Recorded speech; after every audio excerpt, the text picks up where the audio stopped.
Hello guys, you are watching Virat specs. So guys, today आज मैं आपको बताऊंगा कि हमारे जो सनातन धर्म है या फिर जो भी हमारे हिंदू सभ्यता है, इसमें हमने तीन भगवान को सबसे ज़्यादा महत्व दिया है, जो कि है ब्रह्मा, विष्णु एंड महेश। बाकी सारे जो भी भगवान हैं वो सब इन्हीं के प्रतिरूप या छाया हैं, जो भी हैं। तो कि कोई किन्हीं का रुद्र रूप है, कोई किन्हीं का कोई और सा रूप है। तो मैं इनमें से बताऊंगा कि आपने ये चीज़ नोटिस किया होगा कि हम शिव जी की पूजा करते हैं, जिन्हें महेश कहते हैं, विष्णु जी की पूजा करते हैं, बट हमने आज तक ये नहीं देखा कि हम कभी ब्रह्मदेव की पूजा करते, इवन दो वो एक त्रिदेव है।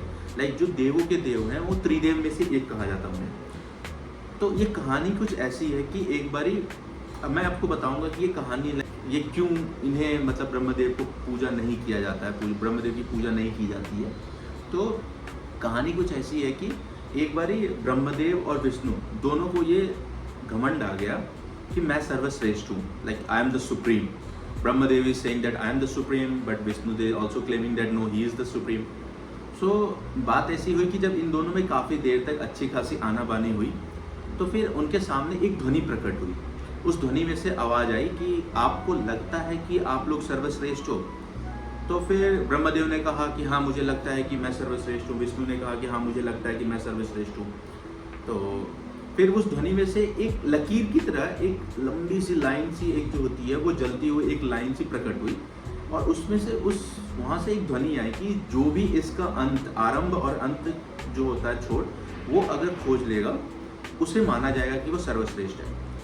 तो फिर विष्णु जो थे वो ऊपर की तरफ गए और ब्रह्मदेव जो थे वो नीचे की तरफ गए, ये देखने की लकीर मिल रही कि नहीं। काफ़ी दिनों दिन तक, सालों साल तक इन लोगों ने खोजा, बट किन्हीं को नहीं मिला।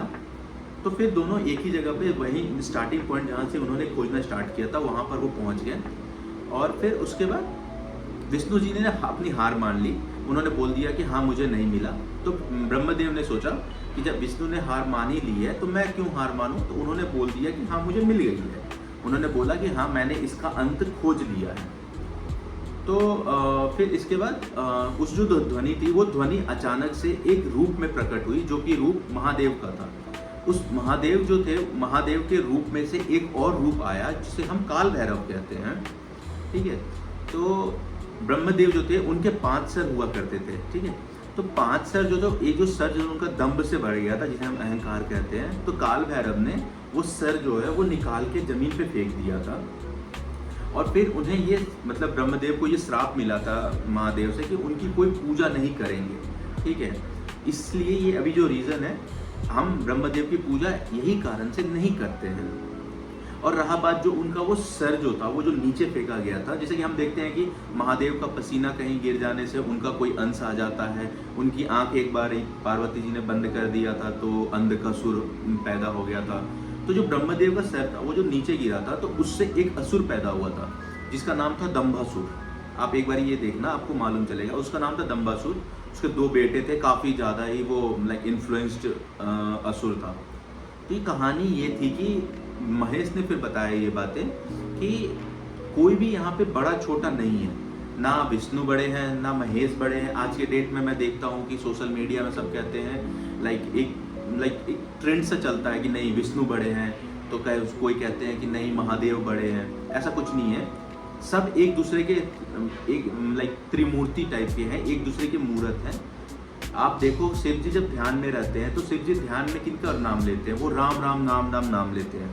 और विष्णु जी जब रूप में रहते हैं, विष्णु जी जब अपने क्या बोलता हूँ मेडिटेशन में रहते हैं, तो वो जो होते हैं वो शिव का नाम लेते हैं। ब्रह्मदेव का यही कहानी था। और फिर जो काल भैरव जिन्होंने वो सर को जिन्होंने निकाला था, तो उन्हें ब्रह्म हत्या का पाप लगा था, जिसके कारण काल भैरव को हम अब भी देखते हैं। जो भी हम पोस्टर्स, मूवीज़ या कुछ भी देखते हैं, उसमें हम देखते हैं कि उनके हाथ में एक कटोरा सा रहता है या फिर कपाल सा रहता है। तो बात यह है कि वो कपाल से जो रहता है, उनके वो श्राप मिला था उन्हें ये चीज़ का कि आप ब्रह्म हत्या किए हो तो आप इधर उधर भिखारी का जीवन जियोगे।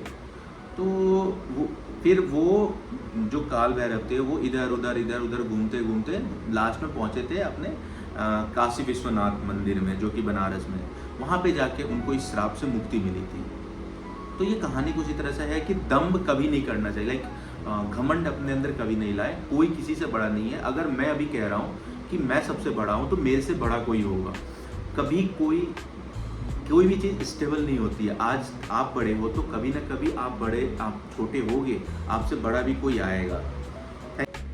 सो गाइज, अगर आपको ये स्टोरी पसंद आए, अगर आप इससे कुछ भी रिलेट कर पाए या फिर कुछ समझ पाए, पहले से भी अगर आपको कुछ मालूम हो, अगर आपको लग रहा है कि ये जो मैंने बताया है ये सही है, तो please like share and subscribe. अगर आपको ये लग रहा है कि मैंने कुछ गलत बोला है तो प्लीज़ रेक्टिफाई मी, ताकि मैं भी इस चीज़ पे अपने आप पे सुधार ला सकूं कि हाँ मैंने कुछ गलत सीखा है, बट आप लोगों के थ्रू मुझे कुछ अच्छा सीखने को मिल गया, सही सीखने को मिल गया।